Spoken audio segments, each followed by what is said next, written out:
Dostum, oxuyan məqsədinə çatar cümləsində oxuyan sözü fe'li sifətli, tərkib əmələ gətirməmişdir. Bir uşaq çıxmış deyir, hadsatdır mən. Yaxşı olur, bilənə hadsatdır, bilməyənə çətindir. Əla. Qəşəng yazmışam. Asan dedi, çətin. Çətin idi. Asandı da var idi, çətini də var idi. Çətinlik dərəcəsinə görə, yəni uşağın hazırlaşmasına görə dəyişir. Necə hazırlaşıbdırsa, artıqlaması ilə yaza bilərdi imtahanı. Vaxt bölgüsünü səhv elədim, ona görə peşmanam, amma yaxşı olar inşallah. Suallar necə idi? Düşündürücü, vaxt aparan. Yaxşı idi, alaydı. Bir dənə riyaziyyat biraz çətin idi. Mənim öz belə leveluma görə çətin idi. Belə olursa normal idi, yaxşı idi. Biraz Azərbaycan dil mətnləri uzun idi və salam. Bir dənə sual çatdırmadım. Əslində bəzi suallar var idi. Məsələn, riyaziyyatda bəzi çətin suallar var idi. Bir də Azərbaycan dil qrammatikası çox vaxt aparan idi. Amma belə ümumi olaraq yaxşı idi. Yaxşı idi. Yaza bildiniz?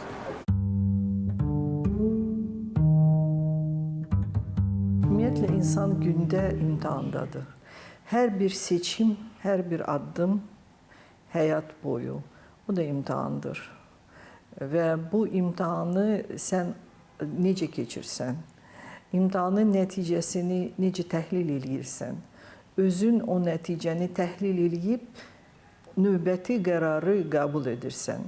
95-ci ildə qəbul keçirəndə elə vaxtlar idir ki, gecə saat 4-ə qədər mən kim gəlirdi, hamını qəbul edirdim. Nə internet var idir ki, suallara internetlə cavab vermək, nə də poçt elə də yaxşı işləmirdi. Elə cəmaat gəlirdi və sən gərək hamını qəbul eləyirdin ki, bu növbə olmasın və insanlar öz cavabını ala bilsinlər. O çox mürəkkəb illər idi. Amma həmin o illərin təcrübəsi bizə ayrı bir yolda göstərdi və texnologiyaları necə tətbiq etmək olar. 99-cu ildə ilk dəfə biz elan etdik ki, nəticələri əldə etmək üçün gəlib burada binanın qabağında durmaq lazım deyil, əldən jurnal almaq lazım deyil, kiməsə pul verib nəticəni öyrənmək lazım deyil. İnternetə daxil olub siz nəticəni əldə edə bilərsiniz. Və bu çox maraqlı belə demək məsələlərə gətirib çıxartdı. Misal üçün bunu Amerikada yaşayan bir gənc bizdən eşidib, öz bacısının nəticəsinə baxıb, valideynlərinə gecə ikən zəng vurdu, saat 6-da biz elan etmişdik. Valideynlər yığışırlar ki, Bakıya getsinlər, nəticəni öyrənsinlər. O, Amerikadan zəng vurub deyib ki, bacım filan yerə qəbul olubdur, filan fakültəyə, internetdən baxıbdır Amerikada. Onlar inanmayıblar, nə danışırsan, hardan bilirsən, həm jurnal çıxmayıbdır, biz Bakıya gedirik öyrənməyə. Sonra bunu biləndən sonra qəbuluma da gəlmişlər ki, bu necə olur ki? Başa düşürsünüz, bu 99-cu il idi. İndi gülməli gəlir ki, belə hallar olubdur, amma bu belə idi. Biz imtahan nəticələrini həm internet vasitəsindən, həm də SMS-lə elan edirdik, çatdırırdıq vətəndaşa. Orada vətəndaş özü iş nömrəsini göndərirdi SMS-lə müəyyən nömrəyə və oradan cavab gedirdi vətəndaşa ki, sən bu qədər bal toplamısan və ya filan yerə qəbul olmuşsan, ya olmamısan. Bəzi abituriyentlər o SMS-i saxtalaşdırırdı öz telefonunda və valideynlə onu göstərdi ki, mən 550 bal yığmışam, amma əslində bu 150 bal yığdım. Ondan sonra valideynlər bizə müraciət edirdi. Təbii ki, biz izahat verirdik. Lazım gələndə mobil operatorlardan rəsmi məlumat alıb onlara təqdim edirdik. Yəni, belə hallar olur. Bizim qurumun reputasiyasını qorumaq və şəffaflıq. Bunlar bir-birinə zid və bir-birinə əks olan anlayışlar deyil. İstənilən halda demək olar ki, hər ikisinin mənafeyində dururuq.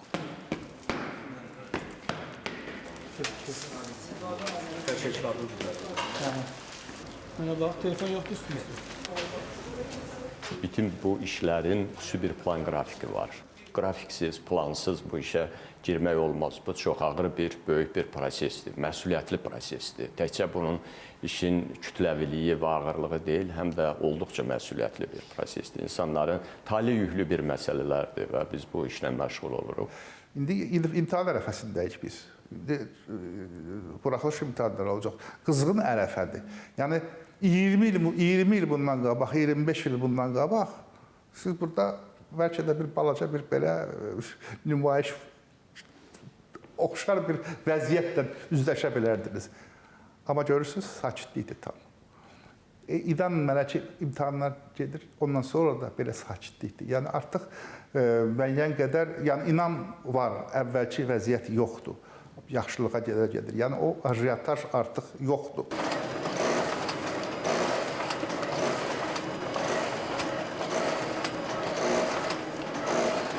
İnsanlar yaşadıkları hadisələrin əhəmiyyətini həmin hadisələr ərəfəsində və yaxud o prosesdə yaşadığı duyğuların yoğunluğu ilə müəyyən edirlər.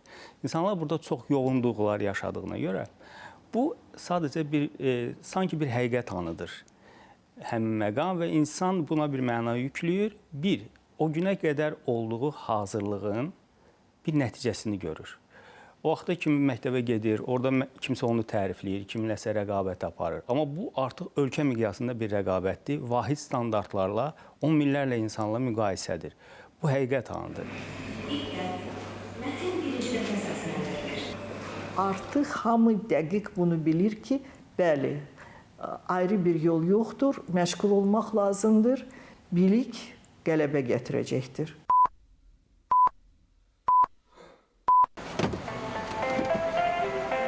İmtahan günü biz saat 5-dən gəlirik, bu prosesə hazırlaşırıq, imtahan rəhbərlərini qarşılayırıq və onlarla təlimatlar keçirik, imtahan materiallarını onlara təhvil veririk və imtahana yola salırıq.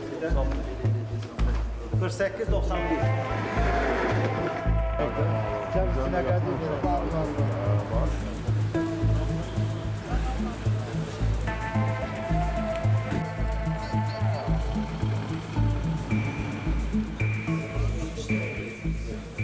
Bu imtahanlarda abituriyentlər, iştirakçılar həyəcanlandığı kimi biz də həyəcanlanırıq, açıq deyim. Yəni, böyük prosesdir, kütləvi prosesdir və buna hazırlıq mərhələsidir. Burada bəzən mərhəmətli olmaq lazım gəlir, bəzən də qəddar olmaq lazım gəlir. Məsələn, imtahan prosesinə müdaxilələr olanda biz məcbur oluruq ki, ciddi, sərt qərarlar verək bununla bağlı. Hər bir çıxan o pozuntuya qarşı özümüzün də virusa qarşı antivirus hazırlayırıq, belə deyək. Bizim özümüzün antivirusları var. Tam çılpaqlıqla deyəməyəcəm, bağışlayın, amma çünki hər halda onlar da müəyyən qədər qapalı qalmalıdır. Amma tam əmin olsunlar ki, biz o oyunlar bizdən keçməyəcək. Nə qədər müasir texnoloji istifadə eləsələr də o oyunlar bizdən keçməyəcək. Nura, əlini yuyarsan, əlində bir yazı gördüm. Əlinin içinə baxdın, sanki elə bir şey. Zəhmət olmasa olur. İnsan faktoru aradan qalxıb. Siz öz biliyinizi nümayiş etdirərkən sizə heç bir təsir yoxdur. Nə müəllim, nə bir kənar şəxs, nə bir başqa bir marağı olan şəxs, sizə aşağı qiymət verib başqasına üstün vermək istəyən şəxs, ortada belə bir sizlə dimin arasında üçüncü bir şəxs yoxdur.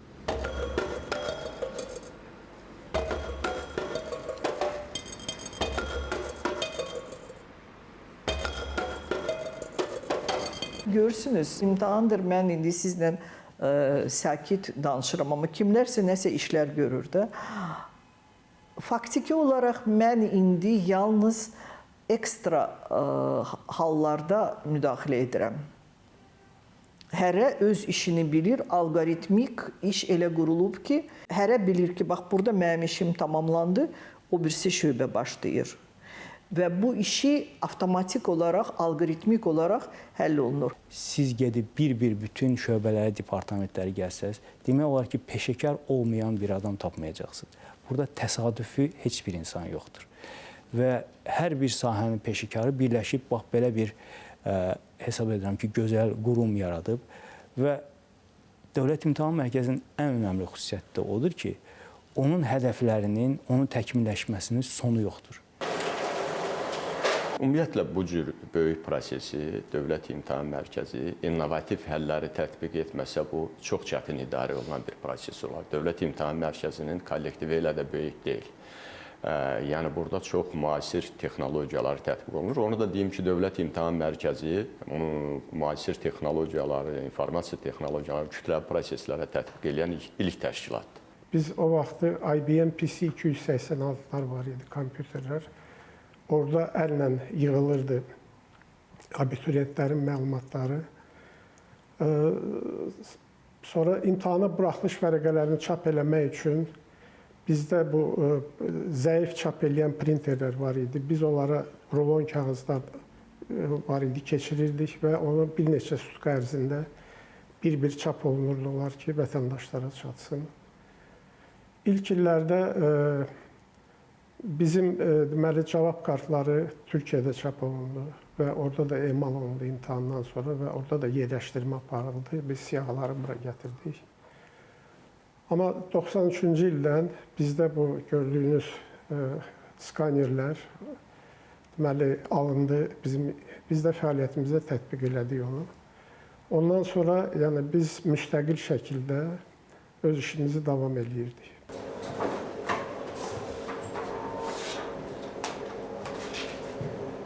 Artıq dünyanı idarə edən qüvvələr o qüvvələrdir ki, kimin datası, daha geniş dataları onlar əldə ediblər, kimlərin alqoritmləri bütün dünya üzrə işləyir. Ölkə intellektual müstəqilliyini saxlamaq istəyirsə, o özü gərək öz data analitika ilə məşğul olan mütəxəssisləri bəsləsin və özü öz datalarından işləsin. Lazımı olan alqoritmlər, onlar üçün lazım olan alqoritmlər ölkədə yaransın və biz də bu yolla gedirik təbii ki. Zal 308, 3-cü mərtəbə. Dövlət İmtahan Mərkəzinin səlahiyyətləri artırıldı. 2 qurumun səlahiyyətləri verildi Dövlət İmtahan Mərkəzinə. Deməli, onun fəaliyyəti də tam, belə deyək də, geniş bir vüsət almalı idi. Ona görə də hər iki binanın yenidən layihələndirildi. Tələbə qəbulu üzrə Dövlət Komissiyasının binası inzibati bina kimi, Dövlət Qulluğu Məsələləri üzrə Komissiyanın binası isə elektron imtahanlar korpusu kimi yenidən layihələndirildi. İnzibati binada elektron imtahanlar korpusu da texnoloji binalar oldular.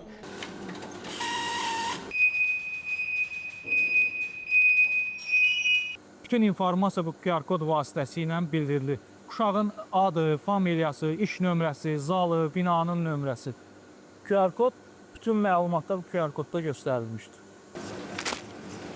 Artıq 2 ildir ki, biz imtahan korpusunda ənənəvi kağız daşıyıcılarda olan imtahandan yox, müasir dövrün tələbinə uyğun olaraq, yüksək texnologiyalar dövrünün tələbinə uyğun olaraq elektron imtahanlar keçiririk. Kağız imtahanlarından fərqli olaraq burada vaxt tələbi yoxdur ki, müəyyən qədər vaxtdan sonra imtahanların nəticələri elan olunsun. Elektron imtahanlarda dərhal, yəni bu çox böyük üstünlükdür. Vətəndaşlar üçün də, bizim üçün də, Dövlət İmtahan Mərkəzi üçün də o baxımdan da ki, həm operativlik, obyektivlik, şəffaflıq qorunur, həm də ki, ekoloji cəhətdən kağız belə də istifadə olunmur və nəticələr dərhal göstərilir və həmin vaxtda deməli, şəxsi kabinetdə yerləşdirilir.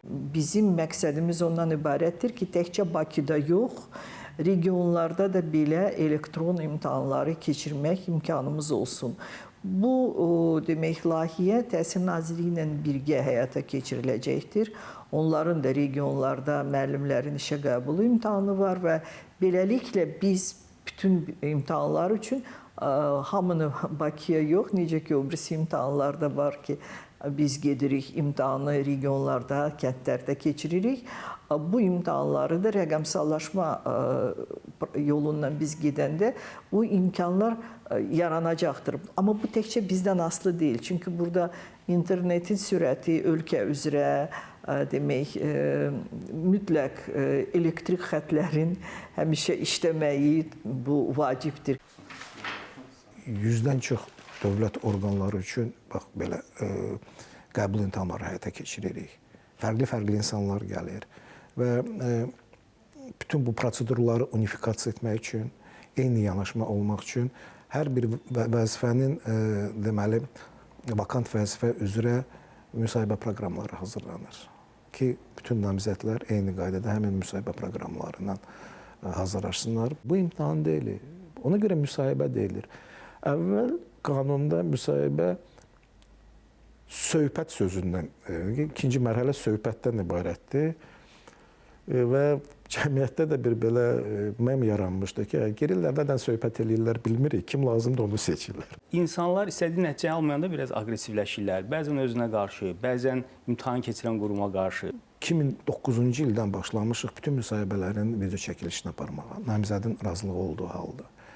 Çünki bu da bizim təcrübədən irəli gəlirdi ki, narazı olanlar olur ki, müsahibədə mənə o sualı verməyiblər. Bunların hamısının qarşısını almaq üçün biz o video çəkilişləri aparırıq və onlar hamısı bizdə arxivləşdirilir. Hər bir suala bizim cavabımız var.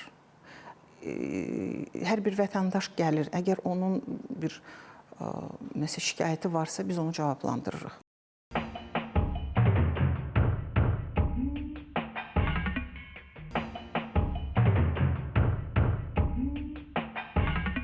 Vətəndaş qəbulu mərkəzində biz bura yaxınlaşan vətəndaşlar üçün ayrıca kompüterdə istifadəyə vermişik. İnternetlə təchiz olunubdur. Bəzən olur ki, vətəndaşlar gəlirlər, onlar müəyyən bir məsələlərlə bağlı dəqiqləşdirmələr aparmaq istəyirlər. Onlara internet lazım olur. Ona görə də bu kompüteri ayrıca olaraq onlar üçün ayırmışıq. İstifadə edə bilərlər. Bax, burada daxil olurlar, hansısa bir brauzerlə axtarış apara bilərlər və yaxud da ki, özlərinə aid olan hansısa bir məlumatlara baxa bilərlər. Dövlət İmtahan Mərkəzinin saytına daxil olub hansısa bir məlumatla tanış ola bilərlər.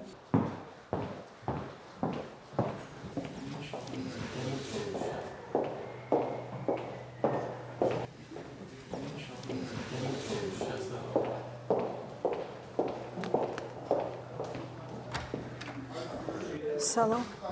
Salam. Salam. Salam.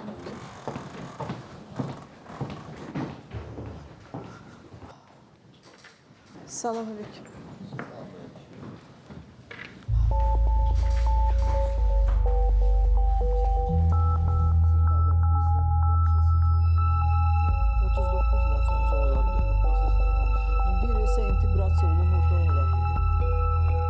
Qərarlar çox məsləhətli qəbul olunur.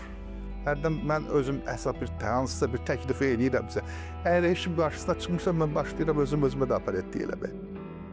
Kollektiv bilir ki, biz apardığımız iş çox vacib işdir və bu iş hər bir gəncin talehinə təsir göstərə bilər.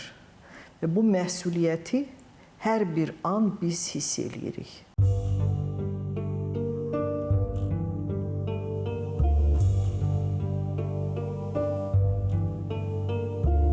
İctimaiyyətdə olur belə suallar ki, imtahan çətin idi. Amma mən sizə deyim ki, burada Dövlət İmtahan Mərkəzində qiymətləndirmənin dünyada olan ən son nailiyyətləri tətbiq olunur. Dünya bir yerdəmi durub? Əmək bazarı bir yerdəmi durub? Dəyişir, inkişaf eləyir. Əmək bazarının tələbləri 10 il bundan əvvəl və indiki əmək bazarının tələbləri eynidirmi? Və orada sual deyəndə ki, sualları çətinləşdirirsiniz. Mən soruşuram, siz nə ilə müqayisədə sizin uşağınız üçün çətin idi? Amma baxın, biz statistikanı da açıqlayırıq. Hər il biz statistikanı açıqlayırıq ki, nə qədər uşaq bu intervalda bal toplayıb. Axı, onlar da bizim balalarımızdır. Bizim ölkənin balalarıdır. Bizim ölkənin məktəblərinin məzunlarıdır. Valideyn öz uşağını hamıdan yaxşı bilir və onun gücünə uyğun olaraq ona hansısa məqsəd qoymalıdır. İstəmirlər nəyisə eşitmək.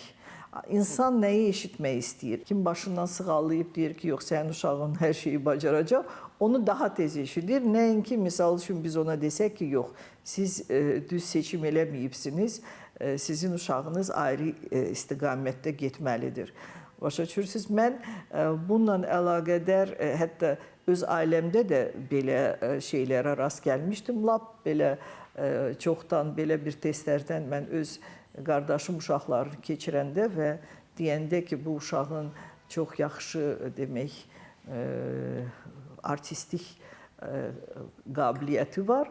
Qardaşım mənim üstümə hirslənmişdi ki, mən bunu ayrı sahəyə göndərəcəm. İnsanlar bəzən düşünür ki, prestijlidir, kimsə deyirsə bu əhəmiyyətlidir, mən ora gedim. İnsanlar öz içinə baxmırlar. Mənim potensialım nədir? Hamı deyir ki, ora yaxşıdır, mən ora gedim. Xeyr, elə deyil. Sən öz daxilinə baxmalısan. Sən hansı sahədə maksimum yüksələ bilərsən? İnsanlar nəyə düşünür? 2-3 ixtisas var. Hansıları ki, bitirən kimi, tutaq ki, böyük ehtimalla iş tapma ehtimalı yüksəlir. Ora yönəlir insanlar. Və ora yönəlindən sonra insanlar xoşbəxt olmur. Orada optimal, ortaba bir mütəxəssisə çevrilərək yaşamağa başlayırlar. Amma halbuki sən daha çətin yolu seçsəydin, sən bəli, ola bilər ki, universiteti bitirən kimi yüksək maaşlı, məvacibli iş tapmayacaqydın. Amma ondan 10 il sonra sən yüksək mütəxəssisə çevirəcəkdin, cəmiyyətin həyatına müsbət təsir edəcəkdin, özünün maddi vəziyyətin qat-qat daha yüksək olacaq idi. Və hətta dünya miqyasında mütəxəssis ola bilərsən. Heç vaxt heç nə gec deyil. Heç vaxt heç nə gec deyil və tədqiqatlar da göstərir ki, əslində insanlar gənc yaşında özünün müstəqil qərarını verəcək qədər cəsur olmurlar. Bu cəsarət insanlar bütün səhvləri buraxdıqdan sonra gəlir. Və əsasən insanlar rasional qərarlarını 40 yaşından sonra verirlər. Bizdə demək olar ki, ən yaxşı deyək ki, bizim ali təhsil müəssisələrinin hamısı planını doldurur, yəni qəbul olunurlar. Həm dövlət deyək ki, proqramından, yəni dövlət maliyyələşdirdiyi, həm də pullu. Hətta bizdə 150 bal toplayanda o da gedib hansısa bir universitetdə, yəni keçid balıdır. Gedib orada oxuya bilər. Mən hesab etmirəm ki, yəni biz onu dar eləmişik qəbulu.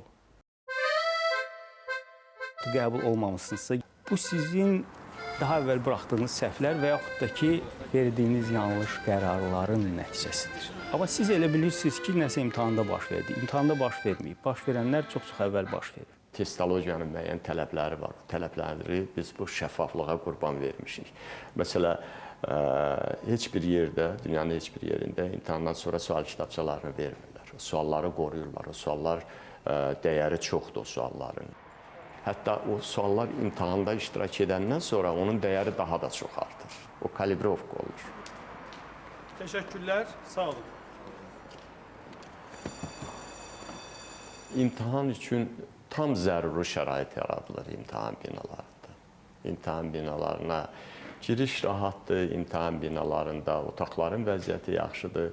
Mən hətta sizə bir misal üçün deyim ki, biz vaxtilə indi məktəblərimizin vəziyyəti yaxşıdır.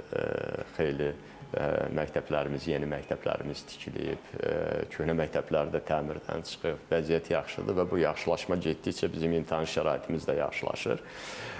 Amma əvvəllər problemlər, çətinliklər vardı. Hətta məktəb binalarında, pəncərələrdə pərdə yox idi. Mənim yadımdadır ki, imtahan iştirakçılarına günəş şüaları mane olmasın deyə biz özümüzlə pərdə aparırdıq imtahan yerlərinə. O pərdələri pəncərəyə tuturduq, imtahandan sonra o pərdələri yığırdıq, gətirirdik və hər dəfə imtahanda bu pərdələri aparırdıq. Yəni, biz uşaqların o qayğısını da çəkmişik. Azərbaycanın ölkə olaraq və bizim DİM olaraq qarşımıza duran missiyalardan biri də artıq qiymətləndirmədən diaqnostikaya keçməkdir. Sadəcə qərar verici qiymətləndirmə yox və bu DİM rəhbərliyin siyasətidir. Son 10 ildə biz səriştə modelinə keçmişik. Eyni zamanda diaqnostik alətlər hazırlamağa başlamışıq. İnsanların psixoloji pasportlarını hazırlamaq, onların psixoloji portretlərini hazırlamaq və onları nə qədər mümkündür tez, düzgün istiqamətə yönləndirmək. Və bunların hazırlanması çox bir çətin bir prosesdir və çox məsuliyyətli prosesdir. Bu prosesi təbii ki, vətəndaşlarımız görmür. Bunu yalnız biz görürük, biz sevirik.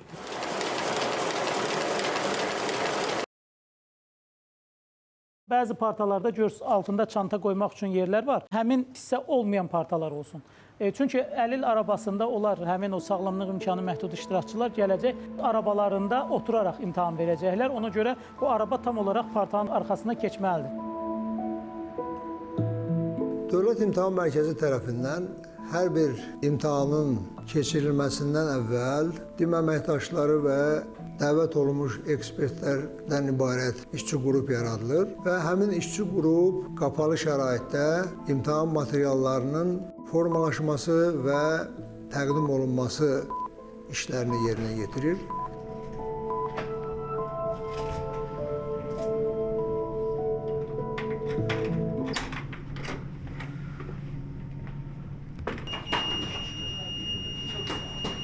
Yoxlama prosesi sona çatdıqdan sonra Dövlət İmtahan Mərkəzinin rəhbərliyi tərəfindən işçi qrupuna texniki tapşırıq xüsusi zərfdə təqdim olunur. Həmin zərf Test Bankı şöbəsinin məsul əməkdaşı tərəfindən açılaraq kompüterdə bu texniki tapşırığın açılması, yəni işlək olması bir daha yoxlanılır. Bundan sonra Dövlət İmtahan Mərkəzinin məsul şəxsi qapalı şəraiti tərk edir.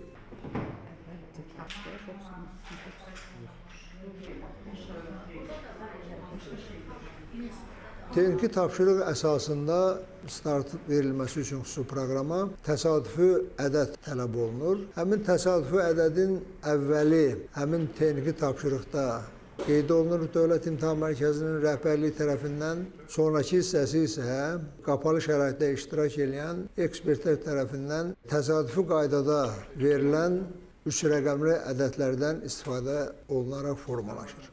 Təsadüfi ədədlər formalaşandan sonra həmin təsadüfi ədədlər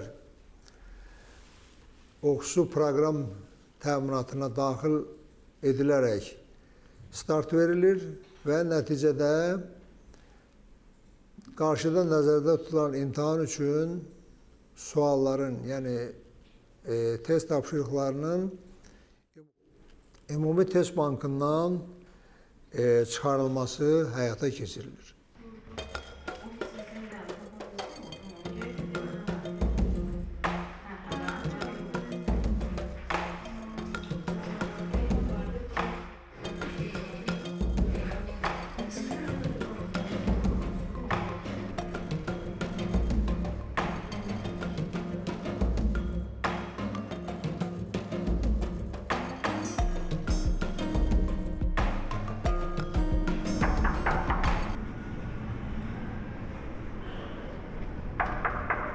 Selamünaleyküm.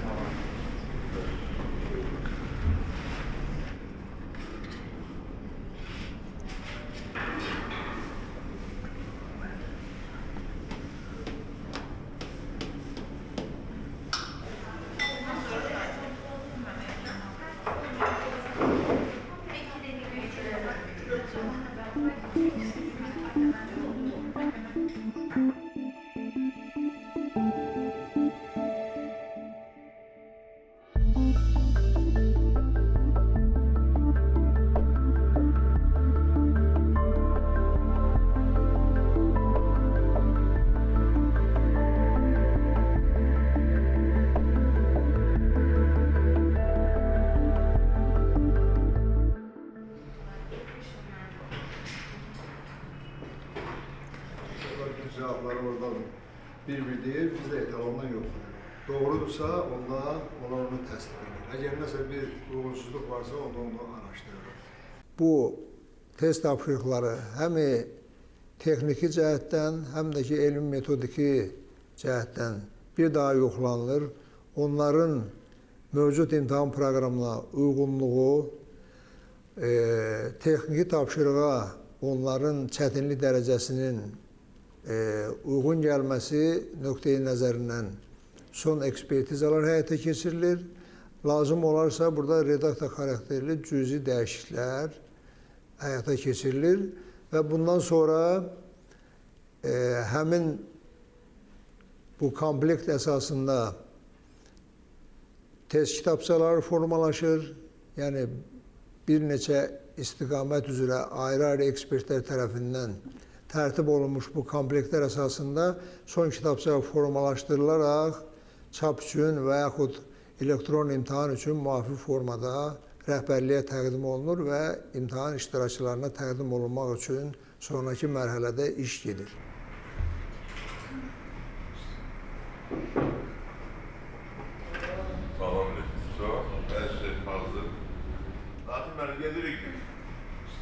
Bu məsələ çox çətin məsələdir. Qorxulu məsələdir. Bunun təhlükəsizliyi vacibdir. Çox uğurlu bunkerlərdən biri oldu. Uğurlu keçməsində əsas rollardan birində bizim bu çəkiliş komandası gəlməsi səbəb oldu və son olaraq xahiş edirəm ki, onlara böyük bir təşəkkür edəyək, minnətdaram. Hörmətli həmkarlar, qapalı şəraitdə iş rejimi başa çatdı. Çox sağ olun, gedə bilərsiniz.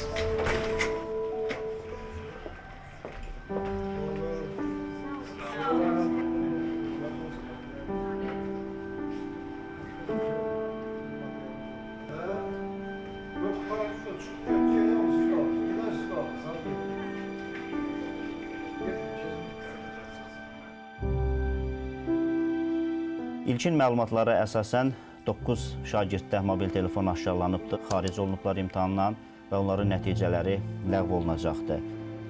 Biz mexaniki saatlara icazə veririk. Onlar imtahana bax, mexaniki saat adından bunu gətiriblər. Bunun da içərisində əllə kurslar qaydada yığılıb, ötürücülük xüsusiyyəti olan mikrosxemlər filan mexaniki saata oxşuyur, amma içərisində ötürücülüyü olan mikrosxem yığılıb. İndi bu da nümunə üçündür. Çoxdur belə hallar. Qaydadan nə sola, nə sağa biz addım ata bilmərik. Bu reallıqdır. O da qaldı ki, empatiya hissi, hərdən empatiya hissi də məcbur eləyir ki, sən sərt qərar verərsən.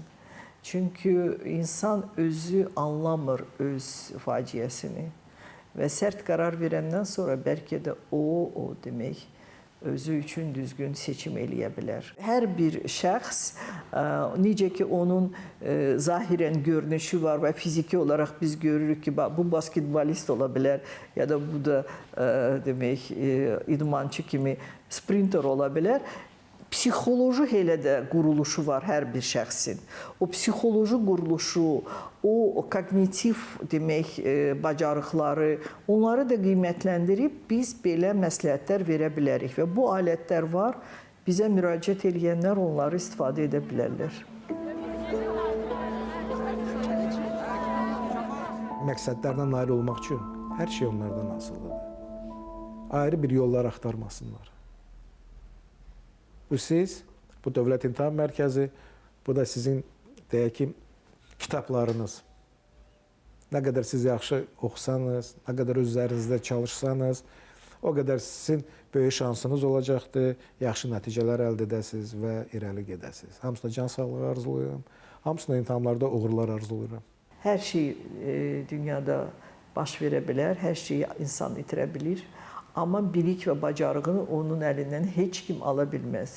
Sizin gələcəyiniz, sizin topladığınız bilik və bacarığın əsasında qurulacaqdır. Biz balaca bir qurumuq, amma bizim proyeksiya gücümüz, yəni burada baş verənlərin təsir gücü çox böyükdür. Mən Dövlət İmtahan Mərkəzinin bütün kollektivinə, təbii ki, rəhbərliyimiz başda olmaq şərti ilə Məlikə xanıma can sağlığı arzulayıram. Bu istiqamətdə uğurlar arzulayıram, yəni iradə, yorulmaz bir fəaliyyət arzulayıram və bütün kollektivimizi təbrik edirəm. Dövlət İmtahan Mərkəzinin kollektivinə gələcək şərəfli və ağır işlərində uğurlar arzu eləmək istəyirəm. Demin uğurları onun kollektivindən, onun rəhbərliyindən asılıdır. Rəhbəri öz-özlüyündə kollektivsiz heç nəyə nail ola bilməz. Düzdür. Kollektiv də yaxşı rəhbər olmasa, o qarşıda qoyulan məqsədlərə çata bilməz. Hər birinin möhtəşəm rolu var. Mən onların hamısını əlbəttə ki, hər halda eşidəcəklər məni. Mən onlara çox sağ ol demək istəyirəm. Mən çox xoşbəxtəm ki, mən belə bir kollektivin üzvüyəm. Hər bir şəxs buradan demək olar ki, bir dəfə keçir bizdən və sonra yadından çıxarır bizi. Arzularımız çoxdur.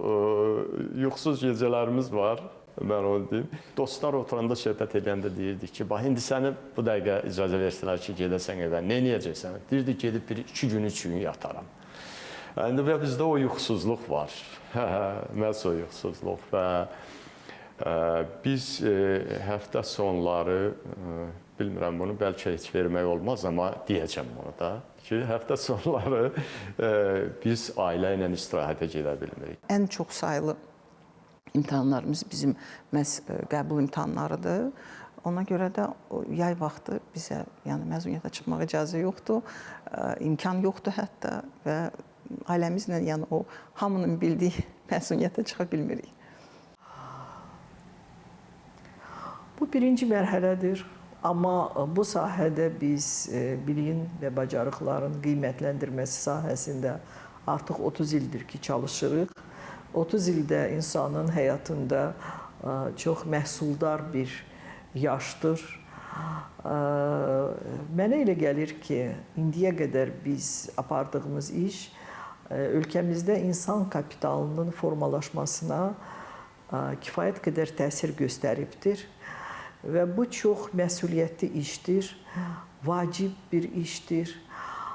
Hamıya mən ilk növbədə can sağlığı arzulayıram və ümidvaram ki, ha vaxtsa Dövlət İmtahan Mərkəzinin 20 illiyində də, 25 illiyində də kollektiv daha möhkəm, daha ağıllı və daha mühüm nəticələrlə qarşılayacaqdır gələcək öz yubileylərini.